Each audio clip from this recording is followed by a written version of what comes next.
नमो भगवते वासुदेवाय। ॐ नमो भगवते वासुदेवाय। ॐ नमो भगवते वासुदेवाय। नारायणं नमस्कृत्य नरं चैव नरोत्तमं देवीं सरस्वतीं व्यासं ततो जयं मुदीरयेत्।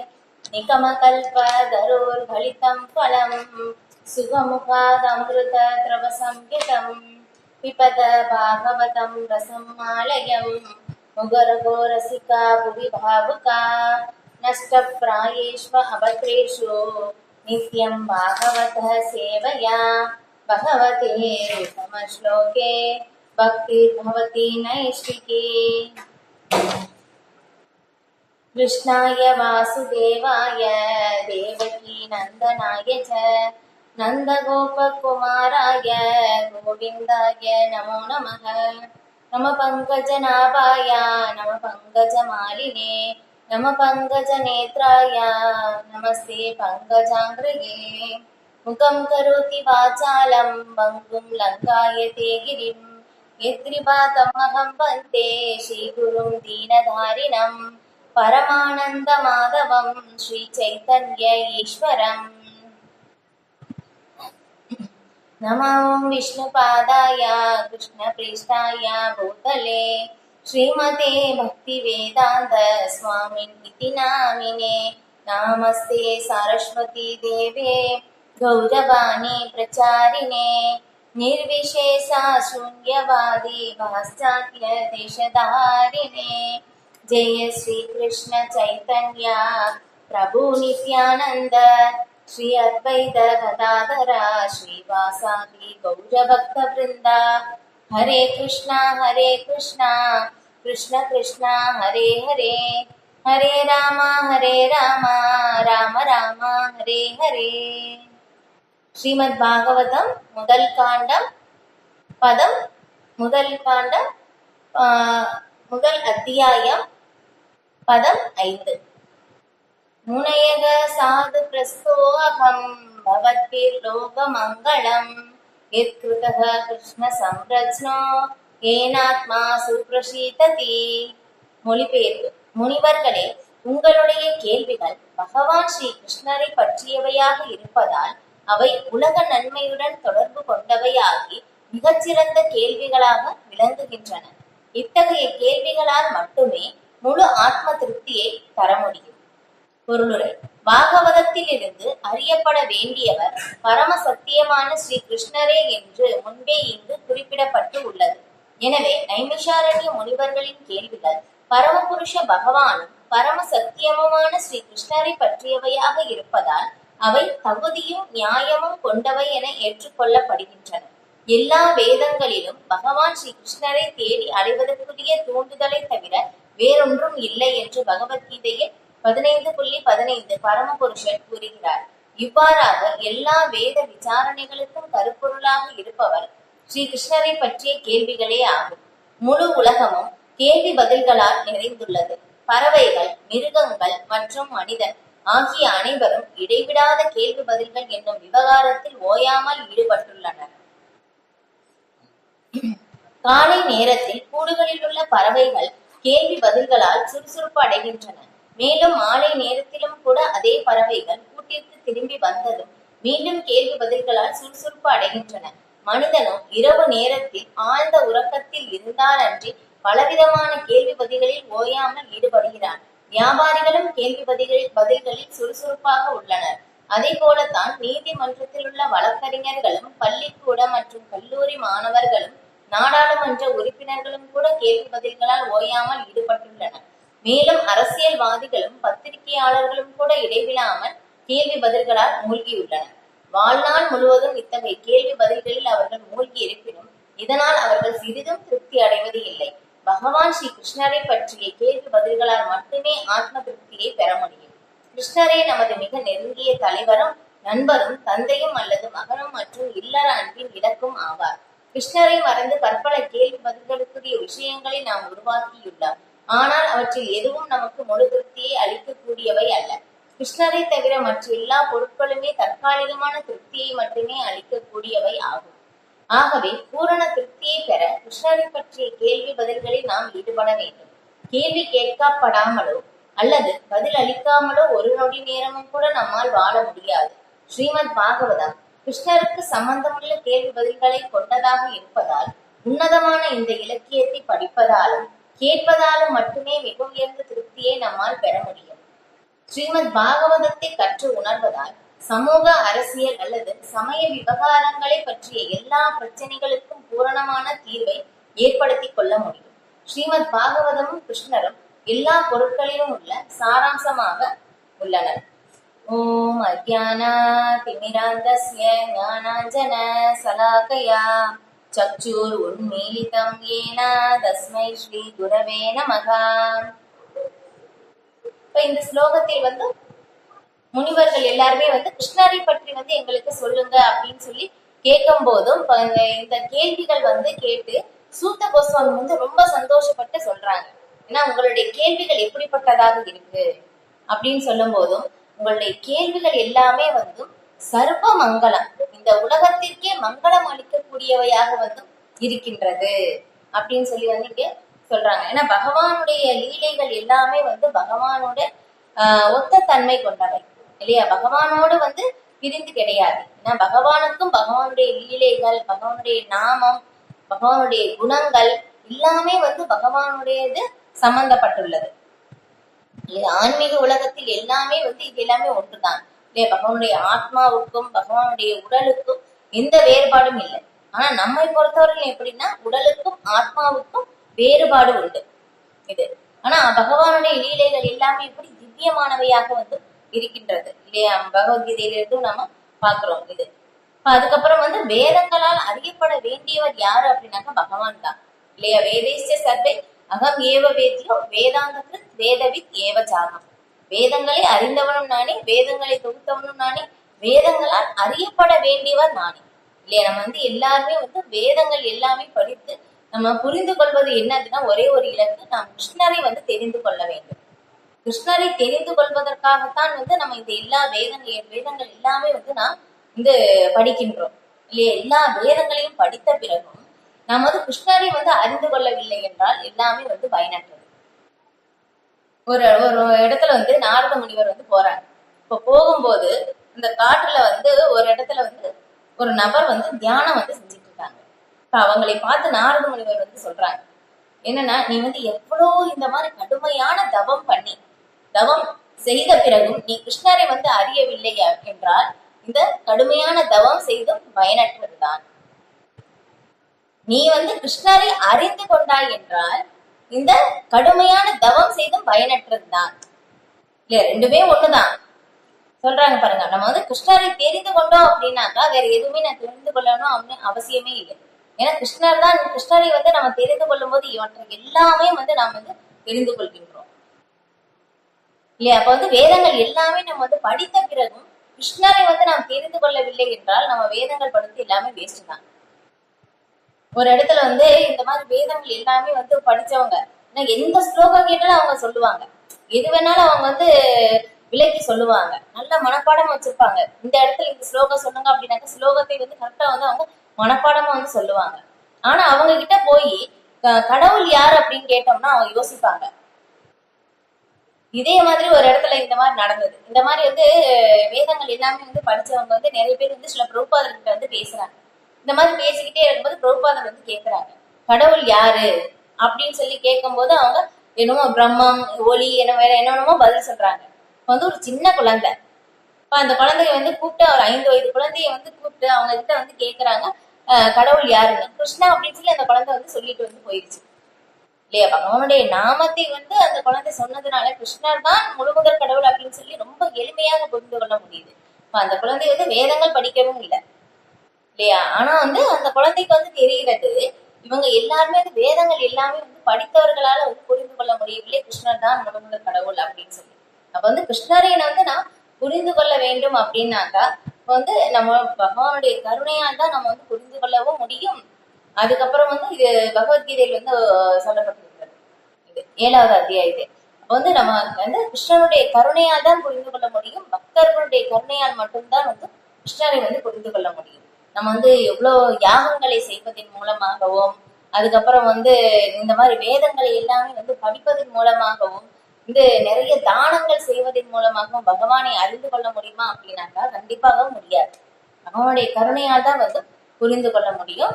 இந்த மாதிரி பகவானுடைய கேள்விகள் எல்லாமே தான் வந்து நம்மளுக்கு வந்து ஆத்ம திருப்தியை தரும். அதை இங்க சொல்றாங்க, உங்களுடைய கேள்விகள் பகவான் ஸ்ரீ கிருஷ்ணரை பற்றியவையாக இருப்பதால் உலக நன்மையுடன் தொடர்பு கொண்டவை ஆகின்றன.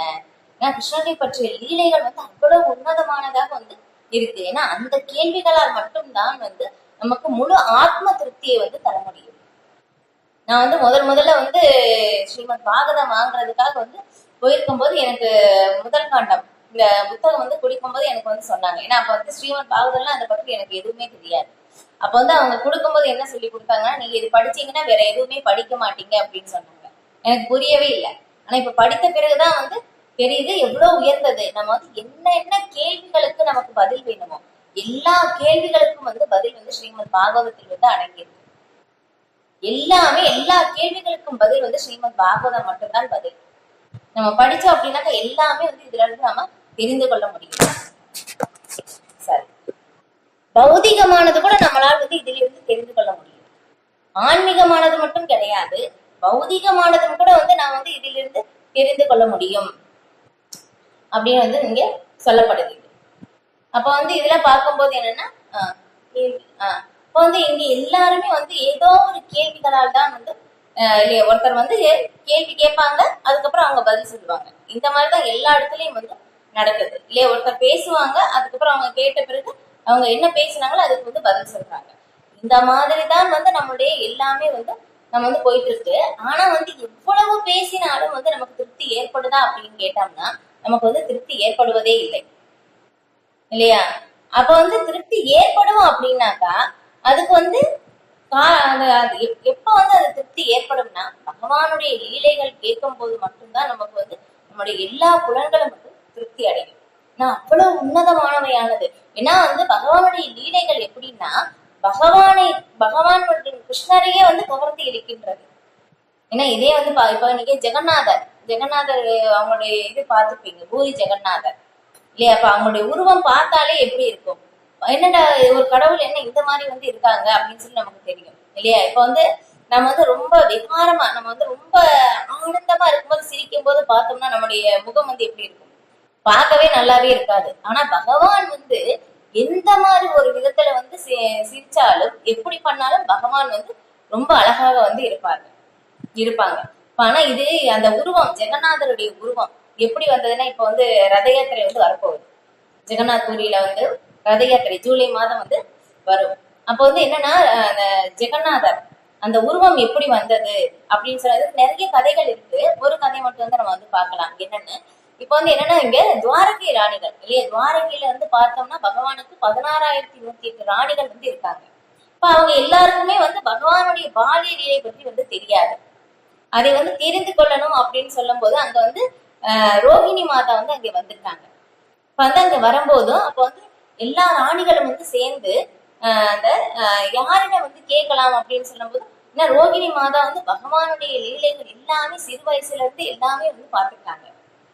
எல்லா லீலைகளும் வந்து பார்த்துருக்காங்க. ஏன்னா எல்லா லீலைகளும் ரொம்ப பால்ய லீலை இல்லையா, குழந்தைங்க பண்ற அந்த குறும்பு எப்பவுமே நல்லா இருக்கும். அதுவும் கிருஷ்ணர் வந்து பண்ணது அப்படின்னு சொல்லும் போது இன்னும் ரொம்ப நல்லா இருக்கும். அப்ப வந்து ரோகிணி மாதாவை வந்து அவங்கள வந்து உட்கார வச்சு எல்லா 16,108 ராணிகள் எல்லாருமே வந்து உட்கார்ந்து கேட்கிறாங்க, எங்களுக்கு வந்து கிருஷ்ணனுடைய பால்ய லீலைகள் வந்து சொல்லி கொடுங்க அப்படின்னு சொல்லி வந்து அவங்க கேட்கிறாங்க.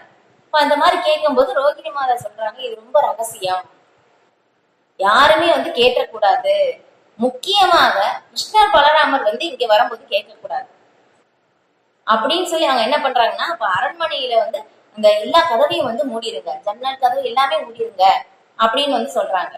சரி, எல்லாமே வந்து மூடியாச்சு. யாராவது வர்றாங்கன்னா எப்படி தெரிஞ்சுக்கிறது அப்படின்னு சொல்றதுக்காக என்ன பண்றாங்கன்னா, சுபத்ரா தேவியை வந்து வாசல்ல வந்து நிக்க வைக்கிறாங்க. ஏன்னா கிருஷ்ணர் பலராமர் வந்து சொன்னாங்கன்னா இந்த லீலையை வந்து அப்படியே நம்ம நிப்பாட்டிடலாம் அப்படின்னு சொல்லி என்ன பண்றாங்கன்னா, சுபத்ரா தேவியை வந்து வாசல்ல வந்து நிக்க வைக்கிறாங்க. அவங்க யார், சுபத்ரா தேவி யாருன்னா கிருஷ்ண பலராமருடைய தங்கை. அவங்க வந்து அந்த வாசல் கதவு பக்கத்துல வந்து நிக்க வைக்கிறாங்க. ஏன்னா கிருஷ்ண பலராமர் வந்து சொல்லணும் அப்படின்னு சொல்லிட்டு இப்ப வந்து ரோகிணி மாதா பால்ய லீலையை வந்து சொல்ல ஆரம்பிக்கிறாங்க. எல்லாருமே வந்து கேட்டுட்டு இருக்காங்க. அவங்க மெய் மறந்து கேட்கறாங்க. ரோகிணி மாதா மெய் மறந்து சொல்லிட்டு இருக்காங்க. இப்ப இது கேட்கும் போது என்ன பகவானுடைய லீலை அவ்வளவு உன்னதமாக இருக்கிறதுனால என்ன அப்படின்னு சொல்லி சுபத்ரா தேவி வந்து கேட்கிறாங்க.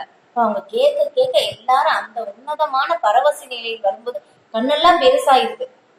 கண்ணெல்லாம் ரொம்ப பெருசாகி ரொம்ப இது இந்த மாதிரி வந்து அந்த வாசல் பக்கத்துல வந்து நிக்கிறத பார்த்துட்டு அந்த வழியா கிருஷ்ண பலராமர் வந்து வர்றாங்க. ஏன் வந்து சுபத்ரா தேவி ஏன் வந்து ஒரு மாதிரியா வந்து இருக்காங்க, கண்ணெல்லாம் பெருசா இருக்கு, கையெல்லாம் வந்து உள்ள போயிருக்கு, ஒரு மாதிரியா வந்து இருக்கே அப்படின்னு சொல்லி என்ன அப்படின்னு சொல்லி பக்கத்துல வந்து பாக்குறாங்க. என்னடா இவங்க வந்து காதுல வச்சு என்னமோ கேக்குறாங்களேன்னு சொல்லி இவங்க 2 பேரும் கேக்குறாங்க, கிருஷ்ண பலராமரும். இப்ப அவங்களும் பகவானுடைய லீலைகள் வந்து அதை கேட்டு கேட்டு அவங்களுக்கும் வந்து என்ன ஆகுதாமா ரொம்ப ஆனந்த பரவச நிலை. அந்த ஆனந்த பரவச நிலை தான் வந்து அந்த ஜெகநாதனுடைய உருவம்.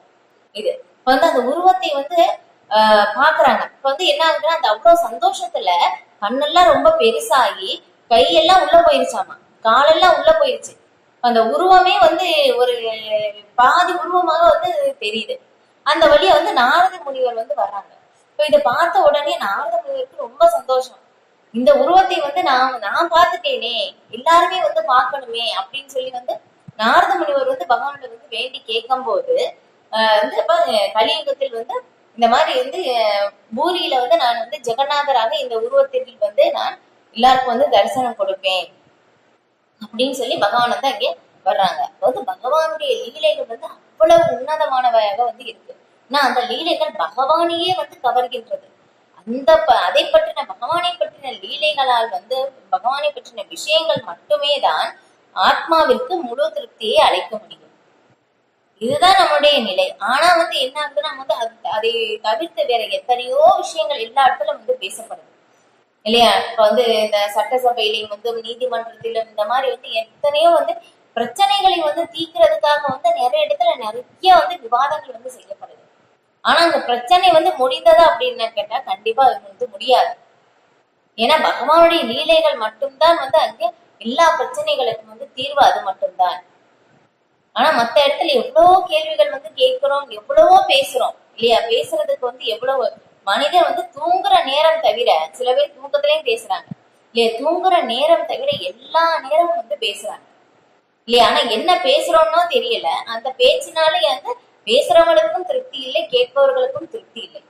ஆனா முழு ஆத்ம திருப்தியை தருவதும் அது வந்து எல்லாருக்கும் மங்களம் வந்து தரக்கூடியது வந்து பகவானை பற்றின விஷயங்கள் மட்டும்தான்.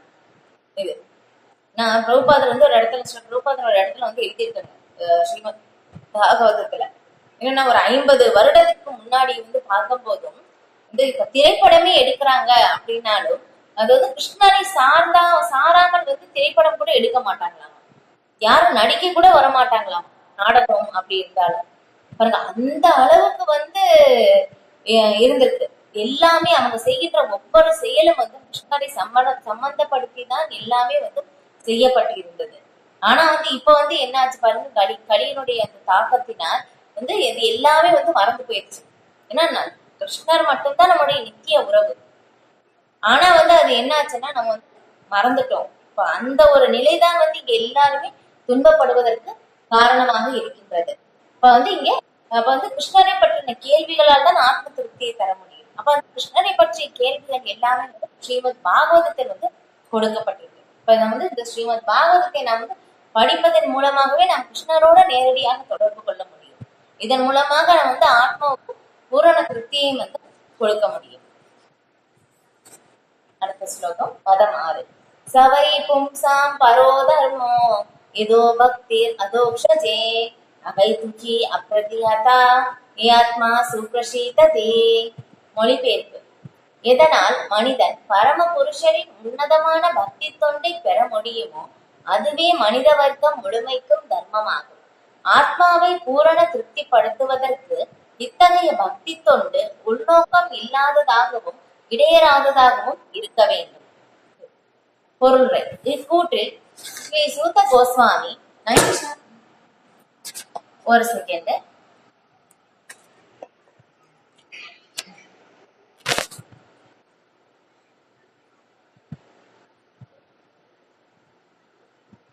இக்கூற்றில் ஸ்ரீ சூத்த கோஸ்வாமி நைமிஷாரண்ய முனிவர்களின் முதல் கேள்விக்கு பதிலளிக்கிறார்.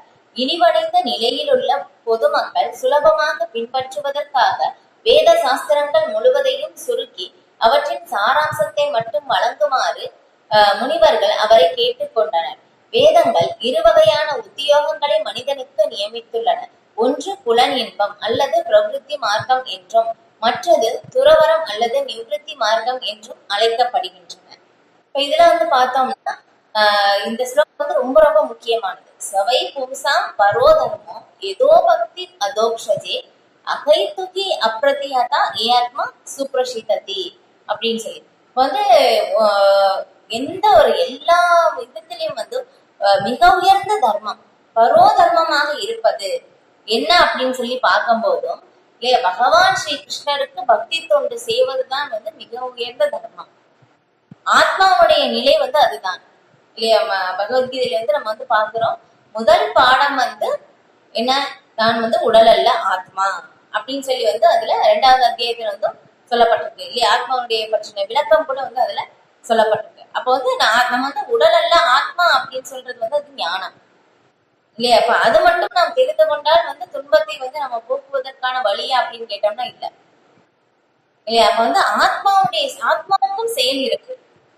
அந்த செயல் என்ன அப்படின்னு சொல்லும் போது அப்ப அதை பற்றிதான் இந்த ஸ்லோகத்தில் விளக்கப்பட்டிருக்கு. சவை பும்சாம் பரோதர்மோ ஏதோ பக்தி அதோக்ஷஜி.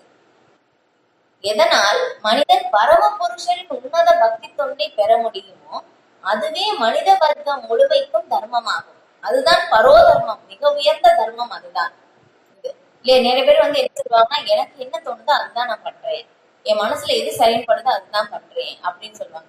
அது அப்படி செய்யறது கிடையாது. தர்மம்னா என்னன்னா, தர்மம் தான் சாட்சாத் பகவத் பிரணீதம். பகவான் என்ன சொல்றாங்களோ அதுதான் தர்மம் இல்லையா. நம்முடைய மனித முழுமைக்கும் பரோதர்மமாக இருப்பது என்ன அப்படின்னாக்கா, பகவானுக்கு சேவை செய்வதுதான். அதோக்ஷராகிய பகவான் ஸ்ரீ கிருஷ்ணருக்கு அகைத்துக்கே அப்பிரதியதா, எந்த உள்நோக்கமும் இல்லாமல் சேவை செய்வது. அந்த மாதிரி செய்யும் போது என்ன ஆகுதுன்னா, ஏயாத்மா சுப்ரஷிததி, அப்போதுதான் ஆத்மா பூரண திருப்தியை அடையும் இல்லையா. அப்ப நம்ம எத்தனையோ செயல்கள் நாம செய்யறோம் இல்லையா, எல்லாமே நமக்கு திருப்தி அளிக்குதா அப்படின்னா இல்ல இல்லையா. நம்ம அனுபவத்தையே உணரலாம் இல்லையா. நம்ம ஏதோ இப்போ ஒரு உதாரணத்துக்கு பார்த்தோம்னா, நம்ம ஆடையே வாங்குறதுக்காக போறோம், புது ஆடை இல்லையா. அங்க போன உடனே நம்ம ஏதோ ஒண்ணு போறதுக்காக தான் வாங்குறோம் அப்படின்னு சொல்லி போன உடனே வாங்கிட்டு வருவோமா? இல்ல இல்லையா. நிறைய காட்டுவோம் இல்ல, இதை விட நல்லது இருந்தா இதை விட நல்லது காட்டுங்க, இதை விட நல்லது காட்டுங்க இல்லையா. எவ்வளவு நேரம் நம்ம அதற்காக நான் செலவழிக்கின்றோம் இல்லையா. அப்ப இந்த மாதிரி நமக்கு என்ன எதிர்பார்த்தாலும் நமக்கு திருப்தி ஏற்படுவது இல்லை இல்லையா. அப்ப அதன் மூலமாக அதை வாங்கின பிறகு நமக்கு திருப்தி ஏற்படுதான்னா இல்லை. ஏன்னா நம்முடைய திருப்தி இங்கே இல்லை இல்லையா. இந்த பௌதிக உலகத்தில் நமக்கு நம்முடைய திருப்தி இல்லை. நம்முடைய திருப்தி நாம யாருன்னா ஜீவாத்மா, நான் இந்த உடலிலிருந்து வேறுபட்டவன் இல்லையா. அப்ப நம்முடைய நிலை ஜீவேர ஸ்வரூபமே கிருஷ்ணேர நித்தியதாசன், இதுதான் நம்முடைய உண்மையான நிலை. நாம் ஜீவாத்மா, நம்முடைய நிலை பகவானுக்கு சேவை செய்வதுதான் நம்முடைய உண்மையான நிலை. பகவானுக்கும் நமக்கும் தான் இந்த நித்திய உறவு இருக்கு. அந்த உறவின் மூலமாக செய்யக்கூடிய செயல்தான் பக்தி தொண்டு சேவை. அதை செய்யும் போது மட்டும்தான் ஆத்மாவுக்கு பூரண திருப்தி ஏற்படும். அதை தான் இந்த ஸ்ரீமத் பாகவத் விளக்கப்படுது. இப்ப இங்க பிரபுபாதர் விளக்குறாங்க, நமக்கு மனிதனுக்கு 2 வகையான உத்தியோக கடமைகள் இருக்கு. ஒன்று பிரவிருத்தி மார்க்கம், 2வது நிவிருத்தி மார்க்கம். புலனின்பத்தை அனுபவிப்பது நான் இந்த உடல் அப்படின்னு சொல்லி நம்ம அந்த வகையான செயலை செய்யும் போது என்ன ஆகுதுன்னா, அப்ப அது பௌதிக வாழ்வு இல்லையா. உடலை சார்ந்த செயல்கள் செய்யும் போதும் பிரவிருத்தி மார்க்கம். இதே நான் ஜீவாத்மா அப்படின்னு சொல்லி நம்ம செயல்படும் போது அது நிவிருத்தி மார்க்கம். இப்ப 2 மார்க்கம் இருக்கு. ஆனா இதுல பார்க்கும்போது என்ன ஆகுதுன்னா, இந்த பிரவிருத்தி மார்க்கத்துக்கு நேர் எதிரானதுதான் இந்த நிவிருத்தி பிரவிருத்தி மார்க்கம் இது. ஆனா இப்ப நாம இருக்கின்ற அந்த வாழ்வு எல்லாமே எப்படி நமக்கு தோணுதுன்னா, துன்பங்கள் நிறைந்ததாகத்தான் இருக்கு. தற்காலிகமானது துன்பம் நிறைந்ததாக இருக்கு. ஆனா பிரவிருத்தி மார்க்கம் துறவர வாழ்வு எப்படி இருக்குன்னா, ரொம்ப நித்தியமாகவும் ஆனந்தமயமானதும் ஆன்மீக வாழ்வை பூரண அறிவும் கொண்டதாக இருக்கின்றது. இப்ப இந்த 2 மார்க்கம் இது நம்மளுடைய விருப்பம், நாம வந்து ஏற்றுக்கொள்வது இந்த மாதிரி அப்படின்னு சொல்லிட்டு. இது இப்ப வந்து இங்க வந்து பார்க்கும்போது இதை பற்றி வந்து விரிவாக வந்து இதுல வந்து விளக்கப்பட்டிருக்கு. எப்படின்னா, ஜீவராசிகளின் பௌதீக வாழ்வு உண்மையான வாழ்விற்கு நேர் எதிராக உள்ளது. உண்மையான வாழ்வு என்பது ஆன்மீக வாழ்வை அல்லது நித்திய ஆனந்தமும் பூரண அறிவும் கொண்ட பிரம்மபூத வாழ்வை குறிப்பதாகும். பௌதிக வாழ்வு தற்காலிகமானதும் மாயையானதும் துன்பங்கள் நிறைந்ததாகும். அதில் சந்தோஷம் துளியும் இல்லை. துன்பத்தை போக்கிக் கொள்வதற்கான பயனற்ற முயற்சிகள் தான் வந்து அதில் அடங்கியுள்ளது. இது இப்ப இங்க வந்து பார்த்தோம்னா, நம்ம வந்து துன்பத்தை தீர்ப்பதற்காக நம்ம வந்து நிறைய முயற்சிகள் வந்து செய்யறோம். ஆனா வந்து என்ன ஆகுதுன்னா, அந்த துன்பத்தை தீர்ப்பதற்காக நம்ம செய்யற முயற்சி வந்து அந்த துன்பத்தை வந்து போக்கினாலும் வேறொரு பிரச்சனை வந்து நமக்கு வந்து நிக்குது இல்லையா? இது வந்து பிரகலாத் மகாராஜ் வந்து எப்படி உதாரணம் சொல்றாங்கன்னா, ஒரு சின்ன உதாரணம் வந்து பார்க்கும் போதும், இப்ப வந்து நம்ம இங்க இருந்து நம்ம பயணம் செய்து போகும்போது ரொம்ப நீண்ட தூரம் பயணம் செய்ய வேண்டியிருக்கு அப்படின்னு சொல்லி என்ன பண்றாங்கன்னா, ஒவ்வொரு இதா வந்து கண்டுபிடிக்கிறாங்க. இப்ப வந்து கார் வந்து இப்ப எல்லாருமே வந்து கொண்டு போறாங்க இல்லையா?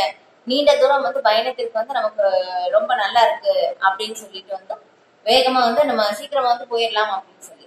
ஆனா இந்த கார் எடுத்து போறது நமக்கு ரொம்ப பயனுள்ளதாக இருந்தாலும் இல்லையா, அது வந்து டிராபிக்கும் வந்து நமக்கு நிறைய ஏற்படுது. அதுக்கப்புறம் என்ன, அந்த கார் நிப்பாட்டுறதுக்காகவே வந்து அது பெரிய பிரச்சனை இல்லையா? கார் பார்க்கிங் வந்து தேடுறது, அது நிறுத்தி திரும்ப அந்த காரை எடுத்து வர்றதுக்குள்ள எவ்வளவு சிரமம் இல்லையா?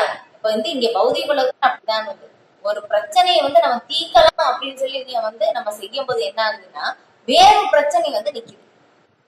இதுதான் இந்த பௌதிக உலகத்திற்கான இந்த சூழ்நிலை. இந்த மாதிரி வந்து இருக்கு நமக்கு இது. இப்ப மேலும் துன்பங்களிலிருந்து தற்காலிகமாக விடுபட்ட நிலை மகிழ்ச்சி என்று பொய்யாக அழைக்கப்படுகிறது. இல்ல துன்பம் இருக்கு, ஆனா வந்து எப்படின்னா நம்ம வந்து ஓகே இந்த துன்பத்திலிருந்து நாம வந்து விடுபட்டு இருக்கிறோம் அப்படின்னு சொல்லி நம்ம வந்து நினைக்கிறோம். ஆனா வந்து இது வந்து உண்மை வந்து கிடையாது. எப்படின்னா, இதுக்கு உதாரணம் எப்படி சொல்றாங்கன்னா, வந்து ஒருத்தர் வந்து தண்ணியில வந்து ஃபுல்லா வந்து அவங்கள வந்து உள்ள உள்ள வரைக்கும் வந்து முக்கிடுறாங்க. அது ஒரு செகண்ட் வெளியே எடுக்கிறாங்க. அந்த நேரம் வந்து அவங்க நல்லா இருக்கு அப்படின்னு சொல்றாங்க, திரும்ப வந்து முக்கிடுறாங்க உள்ள இல்லையா? அப்ப அந்த ஒரு செகண்ட், ஒரு நொடி நேரம் அவங்கள வந்து வெளியே வர்றாங்க பாருங்க. அதுதான் வந்து அப்பாடி வந்து சந்தோஷம் அப்படின்னு சொல்லி நினைக்கிறது. அந்த மாதிரிதான் நம்ம இந்த பௌதிக உலகத்திற்கான அந்த சூழ்நிலை வந்து இருக்கு அப்படின்னு சொல்லி வந்து இங்க சொல்லப்படுது ஸ்ரீமத் பாகவதத்தின் படி. இப்ப எனவே நிலையற்ற இன்பம் இருந்தும் மாயையானதுமான இந்த பௌதிக இன்பத்தை அடைவதற்குரிய முன்னேற்ற பாதை தாழ்வானதும் ஆகும். ஆனால் ஒருவரை நித்தியமான ஆனந்தமும் பூரண அறிவும் கொண்ட வாழ்வை நோக்கி அழைத்து செல்லும் பகவானின் பக்தி தொண்டு மிகச்சிறந்த தொழில் என்று அழைக்கப்படுகிறது. சில சமயங்களில் இது தாழ்ந்த குணத்துடன் கலந்து விடும் பொழுது அசுத்தமாக்கி விடுகிறது. உதாரணமாக, ஜனலாபத்திற்காக பக்தி தொண்டை மேற்கொள்வது என்பது துறவு பாதையின் முன்னேற்றத்தில் நிச்சயமாக ஒரு தடையாகும். பௌதிக வாழ்வில் கிடைக்கும் இன்பத்தை விட முடிவான நன்மைக்காக துறவரத்தை அல்லது தியாகத்தை மேற்கொள்வது நிச்சயமாக ஒரு சிறந்த தொழிலாகும். இத்தகைய இன்பம் துய்க்கும் முறை நோயின் அறிகுறிகளை மிகைப்படுத்தி நோயற்ற காலத்தையும் அதிகரிக்கிறது. எனவே பகவானுக்கு செய்யும் பக்தி தொண்டு தூய்மையானதாக இருக்க வேண்டும். அதாவது பௌதிக இன்பத்திற்குரிய மிகச்சிறிய ஆசையும் அதில் இருக்கக்கூடாது. ஆகவே ஒருவர் எவ்விதமான தேவையற்ற விருப்பமோ பலன்கருதும் செயலோ அல்லது தத்துவ கற்பனையோ இல்லாமல் பகவானின் பக்தி தொண்டை ஏற்றுக்கொள்ள வேண்டும். இது மட்டுமே ஒருவரை பகவானுடைய தொண்டில் கிடைக்கும் நிலையான திருப்தியை நோக்கி அழைத்து செல்லும். வந்து இந்த பௌதிகமான உலகத்தில் நம்ம வந்து உடல் மூலமாக செய்யக்கூடிய செயல் வந்து நமக்கு துன்பத்தை மட்டுமே வந்து தருகின்றது. இப்ப பார்த்த மாதிரி இல்லை, ஒரு பிரச்சனையை வந்து தீர்ப்பதற்காக நம்ம வந்து திட்டங்கள் போடும் போது என்ன ஆகுது, வேறொரு பிரச்சனையை வந்து நாம் சந்திக்கின்றோம். ஆனா வந்து உண்மையிலேயே வந்து நமக்கு பகவானுக்கான அந்த பக்தி தொண்டு சேவை மட்டும்தான் வந்து நமக்கு ஆத்மாவுக்கு பூரண திருப்தியே ஏற்படும். வந்து இப்ப அதனால வந்து நம்ம இந்த பௌதிக வாழ்வு வந்து எல்லாமே வந்து விட்டுட்டு முழுமையாக ஆன்மீக வாழ்வு உடனே வந்து எல்லாராலையும் வந்து விட முடியாது. இப்ப அதற்கு தகுந்த மாதிரி நம்முடைய வாழ்வை வந்து நாம் அமைத்துக் கொள்வதற்காக வந்து ஏற்பாடுகள் வந்து நாம் செய்து கொள்ள வேண்டும். இது வந்து கிருஷ்ணருடன் சார்ந்தே எல்லா செயல்களும் வந்து நாம் செய்யற மாதிரி வந்து நம்முடைய வாழ்வை வந்து அமைத்துக் கொள்ள வேண்டும். ஏன்னா ஒரே நாள்ல எல்லாமே வந்து மாற்ற முடியாது இல்லையா? 3வது அத்தியாயத்தில் வந்து பகவான் என்ன சொல்றாங்க, அதுவும் கர்ம யோகம் தான். 5வது அத்தியாயத்திலும் வந்து அதுவும் கர்மயோகம். ஆனா வந்து கர்மயோகம் கிருஷ்ண உணர்வின் செயல் அப்படின்னு சொல்லி வந்து அங்கே சொல்லப்பட்டிருக்கு இல்லையா? இங்க வந்து பகவான் வந்து எப்படி சொல்லுவாங்கன்னா, நம்ம செய்யற செயல் எல்லாமே வந்து நாம் பகவானுடன் சம்பந்தப்பட்டு வந்து நாம் செய்ய வேண்டும். நம்ம எல்லாமே வந்து பகவானுக்கு அர்ப்பணமாக வந்து செய்ய வேண்டும். நம்ம செய்யற செயல் எது இருந்தாலும் அதை வந்து நாம் விட வேண்டும் அப்படின்னு இல்லை இல்லையா? அப்ப எல்லாமே வந்து பகவானுடன் தொடர்பு படுத்தி வந்து நாம் செய்ய வேண்டும் இல்லையா? எத்தரோசி எத்தஸ்னாசி எஜ்ஜோசி ததாசி எத்தபசி கௌந்தைய தத்ருஷ்வம் அர்ப்பணம் அப்படின்னு சொல்லி வந்து நம்ம வந்து எதை செய்யறோமோ, எதை உண்கின்றோமோ, எதையெல்லாம் படைக்கின்றோமோ எல்லாமே பகவானுக்கு நாம் அர்ப்பணமாக வந்து செய்ய வேண்டும் அப்படின்னு வந்து சொல்லப்பட்டிருக்கு. ஆனா கடைசியில தான் பகவான் வந்து என்ன சொல்றாங்க, கடைசியில 18வது அத்தியாயத்துலதான் வந்து சர்வதர்மான் பரித்தேஜ்ய மாமியகம் சரணம் பிரஜ அகம் துவாம் சர்வ பாபேபியோ மோக்ஷயிஷ்யாமி மா சுச்சக அப்படின்னு சொன்னாங்க. எல்லா விதமான தர்மங்களையும் பிறந்து என்னிடம் மட்டுமே சரணடைவாயாக, உன்னை எல்லா பாவ விளைவுகளில் இருந்து நான் விடுவிக்கின்றேன், பயப்படாதே அப்படின்னு சொல்லியிருக்காங்க. இல்லையா? எடுத்த உடனே வந்து எல்லாத்தையும் வந்து விட முடியாது இல்லையா? அப்ப வந்து கடமைகள் வந்து இருக்கு. அப்ப அதை பகவான் கிருஷ்ணரோட எப்படி வந்து நாம் தொடர்பு படுத்தி வந்து செய்யலாம் அப்படின்னு சொல்லி அந்த பொருட்களிடம் வந்து நாம் பற்றின்மையை வந்து வளர்த்து கொள்ள வேண்டும் இல்லையா? அப்ப வந்து இதுல பகவத்கீதையில வந்து அந்த புருஷோத்தம யோகம் தலைக்கு கரெக்டா தெரியல, அதுல வந்து சொல்லப்பட்டிருக்கு இல்லையா? அந்த தலைகீழான மரத்தை பற்றி வந்து விளக்கப்பட்டிருக்கு அந்த அத்தியாயத்தில்.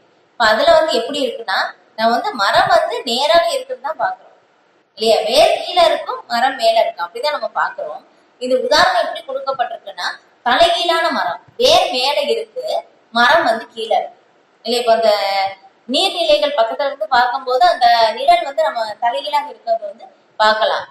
இப்ப அந்த மாதிரி வந்து இங்க ஜட உலகம் வந்து எப்படின்னா, ஆன்மீக உலகத்தினுடைய பிரதிபிம்பம் தான் இந்த ஜட உலகம் இல்லையா? ஒரு உண்மை இருந்தால்தான் நிழல் இருக்கும் இல்லையா? அப்ப அதே மாதிரிதான் அப்ப ஆன்மீக உலகத்துல வந்து அந்த மரம் வந்து இருக்கு இல்லையா? அப்ப வந்து அந்த உண்மையான மரம் அங்க இருக்கு, அதனுடைய நிழல் பகுதி தான் இந்த பௌதிக உலகம். அதனால அது தலைகீழா வந்து நமக்கு காட்டப்படுது. அதுல வந்து பார்த்தோம்னா மேல வந்து பிரம்மா வந்து இருக்காங்க இல்லையா? அப்ப அதுக்குள்ள வந்து பார்த்தோம்னா நிறைய வந்து எப்படி எது எங்க இருக்குன்னே வந்து நம்மளால கண்டுபிடிக்க முடியாது. அவ்வளவு கிளைகள் இல்லையா? அவ்வளவு வேர்கள் இந்த மாதிரி வந்து போகுதுன்னே நம்மளால வந்து தெரிந்து கொள்ள முடியாது. இப்ப அதே மாதிரிதான் இப்ப வந்து எப்படின்னா, இப்ப வந்து ஒரு முடிச்சு இருந்தா நமக்கு வந்து என்ன ஆகும், எடுக்கிறதுக்கு ஈஸி இல்லையா? அப்ப இதே 2, 3, 4, 5 மேல மேல மேல நிறைய முடிச்சுகள் வந்து விழுந்துருச்சு. அந்த முடிச்சை வந்து நம்மளால எப்படி எடுக்க முடியும்? ரொம்ப கடினம் இல்லையா? அப்ப வந்து நம்ம இந்த பௌதிக உலகத்துல பல ஜென்மங்களாக இங்க வந்துட்டோம் இல்லையா? அப்ப வந்து அது எல்லாமே வந்து இங்க நம்ம வந்து வரும்போது இங்க இருந்து நம்ம வந்து எப்படி வெளியேறலாம்? ரொம்ப கடினம் இல்லையா? எத்தனையோ ஜென்மங்களாக வந்து இது நான் தான், என்னுடைய உடல், இது எல்லாமே என்னுடையது அப்படின்னு சொல்லி அந்த ஒரு மனநிலை தான் வந்து பற்பல பிறவிகளாக மனதில் வந்து பதிந்து விட்டது. அதை வந்து மாற்றுவது ரொம்ப ரொம்ப கடினம் இல்லையா? ஆனா பகவான் அதுக்கு வந்து அங்கே அந்த அத்தியாயத்திலே வந்து பதில் சொல்றாங்க. எப்படின்னா, ஏன்னா வந்து இப்ப நம்ம வந்து எல்லாமே இருக்கோம், நம்மளுடைய கடமைகள் இருக்கு இல்லையா? எல்லாருமே வந்து நமக்கு வந்து நிறைய பொருட்கள், நிறைய உறவினர்கள், நிறைய பேர் எல்லாரையும் வந்து நம்ம சார்ந்து இருக்கோம் இல்லையா? இப்ப எல்லாமே வந்து நமக்கு வந்து விடவும் முடியாது, நம்மளுடைய செயல்கள் வந்து செய்துதான் ஆக வேண்டும். ஆனா பகவான் வந்து அங்க எப்படி சொல்றாங்கன்னா, வந்து ஒரே ஒரு பற்றின்மை என்னும் ஆயுதத்தால் அதை வெட்டி வீழ்த்த வேண்டும் இல்லை, எதையுமே வந்து விடணும் அப்படின்னு சொல்லி அவசியம் இல்லை. எப்படி எல்லாமே வந்து இது எல்லா இடத்துல இருந்து நம்ம வந்து பற்றின்மை வந்து வளர்த்து கொள்ள வேண்டும். எப்படின்னா எல்லாமே வந்து நிலையற்றது அப்படின்னு சொல்லி அந்த நிலையற்ற தன்மையை வந்து நாம் வந்து என்றுமே வந்து உணரும் போது என்ன ஆகும்னா, எதிரிடமும் நம்ம வந்து பட்டுதல் வந்து நாம் கொள்ள மாட்டோம். நம்மள வந்து நிறைய வந்து எல்லாருமே வந்து இருந்தாலும் நாம் வந்து பற்றின்மையோட இருந்து இருக்கும் போதும் எதுவுமே வந்து நமக்கு வந்து சம்பந்தம் இல்லை அப்படின்னு சொல்லி அந்த ஒரு நிலை வந்து நமக்கு ஏற்படும். அதான் அடுத்த ஸ்லோகத்தை வந்து அதுதான் வந்து விளக்கப்படும், வைராக்கியம். அந்த வைராக்கியத்தை வந்து, ஏன்னா அந்த வைராக்கியம் எப்படி வரும், ஞானம் கிடைத்தால்தான் வந்து வரும். அந்த ஞானம் எங்க இருக்கு, பகவத்கீதை வந்து இருக்கு. பகவத்கீதை ஸ்ரீமத் பாகவதம். அதனால வந்து டெய்லி வந்து நம்ம வந்து தூய பக்தர்களுடைய சங்கத்தில் இருந்து ஸ்ரீமத் பாகவதம் பகவத்கீதை வந்து நம்ம வந்து கேட்கும் போது என்ன ஆகும்னா, நமக்கு வந்து அந்த ஞானத்தின் மூலமாக வைராக்கியத்தை வந்து நாம் வளர்த்து கொள்ள முடியும். எப்படின்னா பக்தர்கள் எல்லாமே வந்து எப்படி பார்ப்பாங்கன்னா, ஸ்ரீ ஈசோ உபனிஷத்தில் வந்து கூறப்பட்டிருக்கு முதல் ஸ்லோகத்தில், ஈசாவாசியம் இதம் சர்வம், எல்லாமே பகவானுக்கு சொந்தமானது அப்படின்னு சொல்லிட்டு. ஏன்னா எல்லாமே பகவானுக்கு சொந்தமானது அப்படின்னு சொல்லும் போது நமக்குன்னு வந்து எதுவுமே இல்லை இல்லையா? இப்ப அதன் மூலமாக நாம் பற்றின்மையை வளர்த்துக் கொள்ள முடியும். அனைத்தும் பகவானுக்கு சொந்தமானது. நம்முடைய தேவைக்காக பகவான் இங்கே நமக்கு கொடுத்திருக்காங்க. இந்த உடலே தற்காலிகமானது, இந்த உலகமே தற்காலிகமானது. அதை வைத்து ஆனா இந்த உடல் தற்காலிகமானதாக இருந்தாலும் நமக்கு உயர்ந்த நோக்கத்தை அடைவதற்காக இந்த உடல் நாம் பயன்படுத்திக் கொள்ள முடியும். இந்த மனித உடல் இல்லையா? இந்த மனித உடல் பாருங்களேன், இறந்த பிறகு எதற்கு பயனாகுது? இதற்குமே ஆகாது இல்லையா? இது எவ்வளவு பிரியமானவர்களாக இருந்தாலும் இல்லையா, இறந்த உடனே ஒரு 2-3 மணி நேரம் இல்லையா, அவங்க பக்கத்துல கூட தொட மாட்டாங்க இல்லையா? அந்த அளவுக்கு இருக்கும். இது எனக்கு ரொம்ப பிரியமானவர் அப்படின்னு சொல்லி வாழும்போது ரொம்ப இதா வாழ்ந்திருப்பாங்க. ஆனா இறந்த பிறகு அவங்க பக்கத்துல கூட வரமாட்டாங்க. அப்ப அந்த அளவுக்கு அந்த உடல் இருக்கு. ஏன்னா உடலில் அந்த ஆத்மா இருப்பதனால்தான் இந்த உடலுக்கு மதிப்பு இல்லையா? அப்ப அந்த மாதிரி இருக்கும் போதும் அந்த ஆத்மா தான் மதிப்பாக இருக்கு. ஆனா ஆத்மாவுடைய நிலையை நாம் மறந்து விடுகின்றோம். நம்ம உண்மையிலே யாருன்னா ஜீவாத்மா. அந்த ஒரு நிலைக்கு வருவதற்காகத்தான் இந்த ஞானம் எல்லாமே இதுல சொல்லப்பட்டிருக்கு. அந்த ஒரு செயல் நாம் தெரிந்து கொள்ளும் போது மட்டும்தான் ஆத்மாவுக்கு பூரண திருப்தியை அளிக்க முடியும். அந்த ஆத்மா அதை தான் இங்க சொல்லப்படுது. முனிவர்கள் கேட்கிறாங்க, இந்த சாஸ்திரங்கள் இது எல்லாமே வேதங்கள் எதுக்காக கொடுக்கப்பட்டிருக்குன்னா ஆத்மாவுடைய நலனுக்காகத்தான் கொடுக்கப்பட்டிருக்கு. அதனால இந்த எல்லா சாஸ்திரமும் எல்லாராலையும் படிக்க முடியாது இல்லையா? எல்லாராலையும் படித்து புரிந்து கொள்ளவும் முடியாது. அதுக்கப்புறம் இது படிக்கிறதுக்கான நேரமும் கூட எல்லாருக்கும் இல்லை இல்லையா? அப்படி படிச்சாலும் புரிந்து கொள்ள முடியுமா அப்படின்னு கேட்டாலும் கடினம். அதனால அவங்க என்ன கேட்கிறாங்கன்னா, இந்த சாஸ்திரத்தினுடைய சாராம்சம் எங்களுக்கு சொல்லுங்க அப்படின்னு சொல்லி கேட்கிறாங்க. அப்ப அந்த சாராம்சத்தினுடைய பதிலாகத்தான் இந்த ஸ்லோகம் சொல்றாங்க. இது என்ன? சவை பும்சாம் பரோதர்மம் ஏதோ பக்தி ரதோக்ஷதி அகைத்துக்கி அப்பிரதியதா ஏயாத்மா சூப்ரஷிபதி அப்படின்னு சொல்லிட்டு ரொம்ப ரொம்ப முக்கியமான ஸ்லோகம். நம்ம டெய்லி கூட மனப்பாடம் பண்ணி நம்ம டெய்லி இது ஞாபகப்படுத்திக் கொள்ளலாம். இது என்ன? நம்முடைய உண்மையான நிலை, ஆத்மாவுடைய நிலை என்ன அப்படின்னு சொல்லி இந்த ஸ்லோகத்தில் இங்கே சொல்லப்பட்டது. நாம் வேண்டுமென்றே தர்மம் என்ற சொல்லை தொழில் என்று குறிப்பிட்டுள்ளோம். ஏனெனில் தர்மம் என்ற சொல்லின் அடிப்படையான பொருள் ஒருவரது வாழ்வை பராமரிப்பது என்பதாகும். ஒரு ஜீவராசி பகவான் ஸ்ரீ கிருஷ்ணரிடம் தனக்குள்ள நித்தியமான உறவுக்கு ஏற்ப தனது செயல்களை அமைத்துக் கொள்ள வேண்டும். இதற்காகத்தான் ஜீவராசியின் வாழ்வு பாதுகாக்கப்படுகிறது. கிருஷ்ணர் ஜீவராசிகளின் வாழ்வுக்கு மையமாக விளங்குகிறார். அவர் எல்லா கவர்ச்சிகளையும் கொண்டவர் ஆவார். மற்றெல்லா நித்திய ஜீவராசிகளுக்கு இடையில் அவர் மிகச்சிறந்த நித்திய வடிவை கொண்டவர் ஆவார். ஒவ்வொரு ஜீவராசிக்கும் அதன் நித்தியமான வடிவம் அல்லது உருவம் ஒன்று உள்ளது. இந்த உருவம் ஆன்மீக உலகில் இருக்கிறது. கிருஷ்ணரே பூரண முழுமையானவர். மற்ற அனைத்தும் அவரது பின்ன பகுதிகளே ஆகும். பகவானுக்கும் ஜீவனுக்கும் உள்ள உறவு ஆண்டான் அடிமை உறவாகும். இந்த உறவு தெய்வீகமானதும் பௌதிக வாழ்வில் நமக்குள்ள அனுபவத்தில் இருந்து முற்றிலும் வேறானதாகும். பகவானுக்கும் தொண்டனுக்கும் இடையிலுள்ள இந்த உறவில் பேரின்பம் அளிக்கக்கூடிய நெருங்கிய உறவாகும். தனது பக்தி தொண்டு முன்னேற்றம் அடையும் வேளையில் இதை ஒருவரால் உணர முடியும். தற்போதுள்ள பந்தப்பட்ட நிலையிலுள்ள பௌதிக வாழ்விலும் கூட அனைவரும் பகவானுடைய அந்த உன்னத அன்பு தொண்டை தங்களை ஈடுபடுத்திக் கொள்ள வேண்டும். அது படிப்படியாக ஒருவருக்கு உண்மையான வாழ்விற்குரிய வழியை காட்டி பூரணமாக திருப்திப்படுத்துகிறது. நிறைய பேர் இங்க சொல்லும் போது நம்ம தர்மம் சொல்றோம் இல்லையா? தர்ம அர்த்த காம மோட்சம் அப்படின்னு சொல்லி நம்மளுடைய அறம் பொருள் இன்பம் வீடு அப்படின்னு சொல்லிட்டு, அப்ப இது தர்மம்னா என்னன்னா நம்மளுடைய உத்தியோக கடமை அப்படின்னு சொல்லி நம்ம சொல்றோம். ஆனா அது தவறு அப்படின்னு சொல்லி இங்க சொல்றாங்க. வாழ்வை பராமரிப்பது அப்படின்னு சொல்லி நம்ம பொதுவா சொல்லும் போது இந்த மாதிரி நம்ம சொல்லிடுறோம் இல்லையா? நம்மளுடைய தர்மம் என்ன அப்படின்னு சொல்லி நம்ம தெரிந்து கொண்டு அதன் மூலமாக நாம் பொருளை ஈட்டுகின்றோம். அந்த பொருளை ஈட்டுவதன் மூலமாக நாம் இன்பத்தை அனுபவிக்கின்றோம். இந்த மாதிரி நாம் செயல்படும் போது என்ன ஆகுதுன்னா வீடு பேரு அடைவது நிச்சயம் அப்படின்னு சொல்லி இதுல நம்ம சொல்றோம். ஆனா நம்முடைய ஆத்மாவுடைய உண்மையான தர்மம், பரோ தர்மம், உயர்ந்த தர்மம் என்ன அப்படின்னு சொன்னா சனாதன தர்மம் தான். பகவானுக்கு சேவை செய்வது. இது இந்த சனாதன தர்மத்தை பற்றி ஸ்ரீ ராமானுஜாச்சாரியார் அதுக்கு ஸ்ரீபாத ராமானுஜாச்சாரியர் ஒரு விளக்கத்தை கொடுக்குறாங்க. அதை பகவத்கீதையில அறிமுகத்தில் ஸ்ரீ பிரபுபாதர் அதை விளக்கியிருக்காங்க. எப்படின்னா சனாதன அப்படின்னா என்ன? நித்தியமானது இல்ல. இந்த பௌதிக உலகம் எப்படி தற்காலிகமானது, இந்த உலகமே தற்காலிகமானது, இந்த உடல் தற்காலிகமானது. இதன் மூலமாக நம்ம அடையக்கூடிய அனைத்துமே நமக்கு தற்காலிகமானது தான். ஆனா ஆத்மா எப்படின்னா நித்தியமானது. இல்லையா? இப்ப அந்த தர்மம் பகவானுக்கு செய்யக்கூடிய அந்த தர்மம் கூட எப்படின்னா சனாதன தர்மம் இது இல்லையா? நாம சொல்றோம் நான் இந்து மதம் இல்லையா, அதுக்கப்புறம் கிறிஸ்துவ மதம் அப்படின்னு சொல்றோம், இஸ்லாமிய மதம் அப்படின்னு சொல்லி. அது எல்லாமே எப்படின்னா ஒரு குறிப்பிட்ட காலத்தில் தோன்றி இருக்கிறது. அப்படின்னு ஹிந்து மதம் அப்படின்னு சொல்லி என்ன எல்லாம் கிடையாது.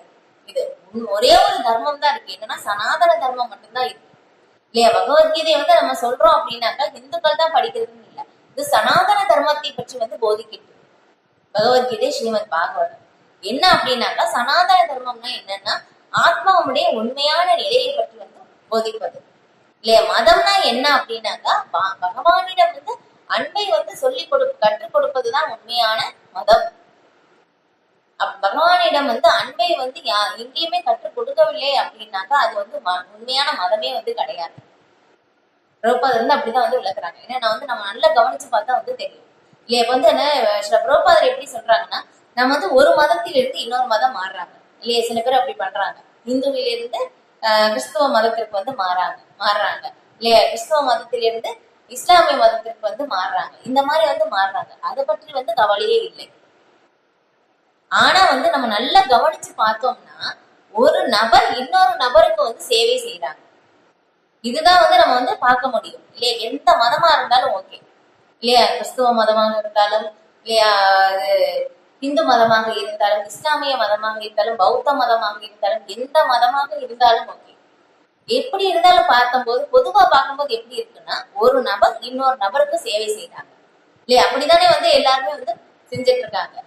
அப்ப இந்த மாதிரி போகும்போது இந்த மாதிரி யாருக்குமே சேவை செய்வது கிடைக்கல அப்படின்னாக்க என்ன பண்றாங்கன்னா ஒரு நாயையோ பூனையோ கொண்டு அதுக்கு சேவை செய்யறாங்க இல்லையா? அப்ப அதுதான் நம்முடைய உண்மையான நிலை என்னன்னா சேவை செய்யறதுதான். நம்ம எந்த நிலைக்கு மாறி போனாலும் ஓகே, எந்த மதம் மாறினாலும் ஓகே, நமக்கு நிலையாக இருப்பது என்னன்னா ஒருத்தர் இன்னொரு நபருக்கு சேவை செய்வது. அதுதான் நம்முடைய நிலை என்ன ஆகுதுன்னா நம்ம பகவானுக்கு தான் சேவை செய்வதுதான் ஆத்மாவுடைய உண்மையான சொரூப நிலையாக இருக்கு.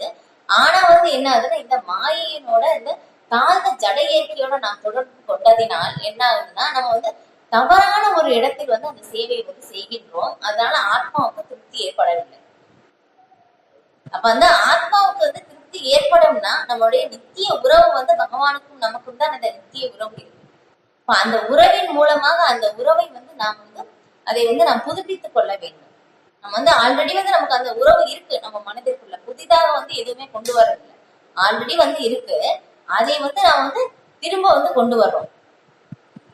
அதுதான் அந்த ஒரு நிலைதான் நமக்கு ஆத்மாவுக்கு பூரண திருப்தியை அளிக்க முடியும். இது மட்டும்தான் அந்த ஆத்மாவுக்கு திருப்திப்படுத்தக்கூடியது இல்லையா? நம்ம நல்லா பாக்குறோம். இதுதான் சனாதன தர்மம், இதுதான் சனாதன நித்தியமான.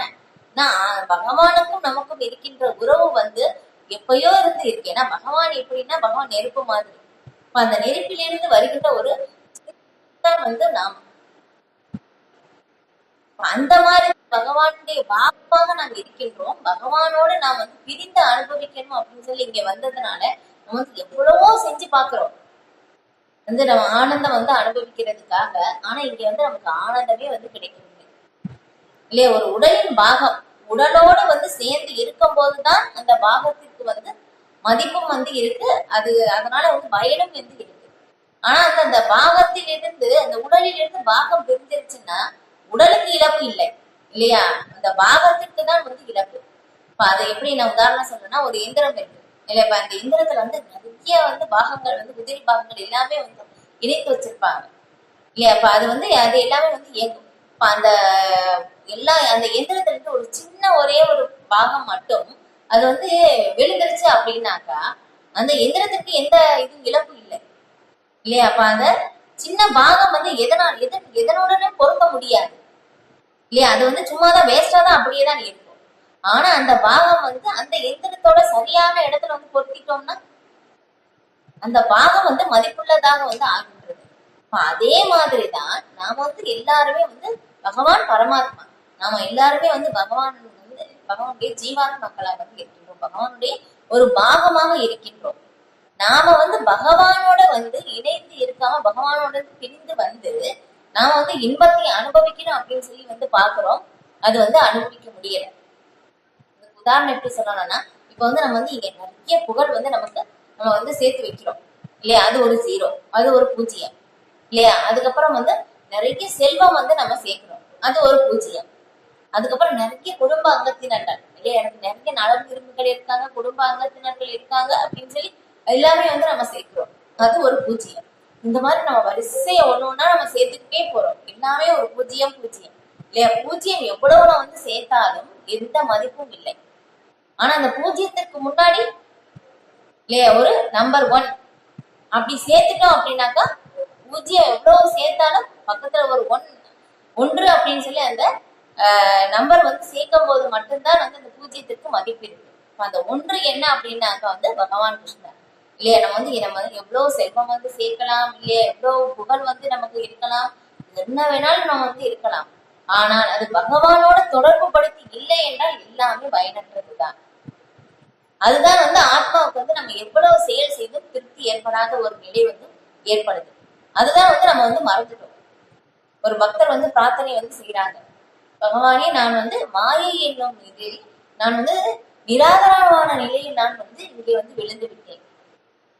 ஆதரவற்றவர்களுக்கு நீதான் ஒரே ஆதாரம் தங்குமிடம் அப்படின்னு சொல்லிட்டு. ஏன்னா வந்து நம்ம வந்து தனியாக வந்து எதுவுமே தெரியாத ஒரு இடத்தில் வந்து நம்ம இங்க வந்துட்டோம். இதுக்கு உதாரணம் எப்படி சொல்லலாம்னா, இப்ப வந்து ஒரு பொருட்காட்சிக்கு வந்து ஒரு தந்தையும் மகனும் வந்து போறாங்க. அங்கே போகும்போது அந்த குழந்தை வந்து பாக்குது. இப்ப வந்து என்னன்னா அந்த இடத்துல நிறைய அந்த குழந்தைகள் விளையாடுறதுக்கு, அதை பாக்குறதுக்கு, சாப்பிடுறதுக்கு நிறைய விஷயங்கள் வந்து அங்க இருக்கு. இது எல்லாமே வந்து பாக்குது, அது ரொம்ப நல்லா இருக்கு அப்படின்னு சொல்லி அது பாக்குது, அது சாப்பிடுது. அதுக்கப்புறம் அதெல்லாம் வந்து அந்த குழந்தையெல்லாம் விளையாடுது. ஆனா இது எல்லாமே வந்து செய்யும் போதும் அந்த குழந்தைக்கு வந்து அதுதான் ஆனந்தமா அப்படின்னு கேட்டோம்னா, உண்மையிலேயே ஆனந்தம் வந்து அந்த குழந்தைக்கு அந்த விஷயங்கள் எல்லாமே வந்து கிடையாது. அந்த எல்லாமே அந்த குழந்தை வந்து விளையாடிக்கிட்டே இருக்கு, அது சாப்பிட்டுக்கிட்டே இருக்கு, எல்லாமே செய்யும் போதும் அந்த குழந்தை வந்து திரும்பி பார்க்கும் போது பக்கத்துல வந்து அவங்களுடைய தந்தை வந்து பக்கத்துல காணாம். அந்த குழந்தைக்கு வந்து அது அவ்வளவு நேரம் அவ்வளவு சந்தோஷமாக அந்த விளையாடுன அந்த குழந்தை வந்து அந்த தந்தை வந்து இல்லை அப்படின்னு சொன்னோன்னா அந்த குழந்தை வந்து இது எல்லாமே வந்து பண்ணுமா. வேற யாரோ வர்றாங்க, பக்கத்துல இருக்கிறவங்க எல்லாருமே வந்து குழந்தை அழுகுதேன்னு சொல்லி இந்த இதெல்லாம் சாப்பிடு, ஐஸ்கிரீம் சாப்பிடு அப்படின்னு சொல்லி கொடுக்குறாங்க, இந்த விளையாட்டு பொருளை எடுத்து வைத்து விளையாடு அப்படின்னு சொல்லி வந்து கேட்டாலும் அந்த குழந்தை என்ன பண்ணும், எதுவுமே வந்து வாங்காது. அந்த குழந்தைக்கு வந்து அந்த தன்னுடைய தந்தையை வந்து பார்க்கணும், பார்த்தாதான் அந்த குழந்தைக்கு வந்து சந்தோஷம் இல்லையா. இவ்வளவு நேரம் அது சந்தோஷமா அங்க வந்து விளையாடின குழந்தை வந்து அப்பா இல்ல அப்படின்னு சொன்னோம்னா என்ன ஆகும், அந்த குழந்தைக்கு அந்த சந்தோஷம் இல்லை, அந்த அப்பாவை பார்த்தாதான் சந்தோஷம். அதே மாதிரிதான் அந்த குழந்தை வந்து எப்படி தன்னுடைய தந்தையை பிரிந்து வந்து விளையாடும் போது அந்த சந்தோஷம் வந்து கிடைக்கல இல்லையா, அந்த தந்தையோட சேர்த்து இருக்கும் போதுதான் அந்த குழந்தைக்கு ஆனந்தம் வந்து இருந்தது. அதே மாதிரிதான் நம்முடைய உண்மையான நித்திய ஆனந்தம் வந்து பகவானோடு இணைந்து இருப்பதுதான். ஆனா அந்த என்ன ஆச்சுன்னா நம்ம அந்த உறவை வந்து மறந்து விட்டோம். அதனாலதான் நமக்கு இங்கே துன்பம் அனுபவிப்பதற்கான காரணமாக இருக்கின்றது. அப்ப அந்த உறவை வந்து நாம் புதுப்பித்துக் கொள்ள வேண்டும். எப்படி நம்ம பகவானுடைய நாமத்தை சொல்வதன் மூலமாகவே வந்து நம்ம அந்த எவ்வளோ பற்பல ஜென்மங்களாக அந்த இணைத்து படுத்தி இருக்கின்ற அந்த எல்லாமே அந்த தூசிகள் எல்லாமே வந்து நமக்கு வந்து அழுக்குகள் எல்லாமே வந்து நம்ம வந்து அழியும் போது ஒரு கட்டத்துல வந்து உயர்ந்த நிலை வரும்போது தூய்மை அடையும் போது நம்ம வந்து புரிந்து கொள்வோம் பகவானுக்கும் நமக்கும் அந்த நித்திய உறவு இருக்கு அப்படின்னு சொல்லி வந்து நம்மளால வந்து அந்த ஒரு கட்டத்தில் வந்து நம்மளால் புரிந்து கொள்ள முடியும். ஹரே கிருஷ்ணா.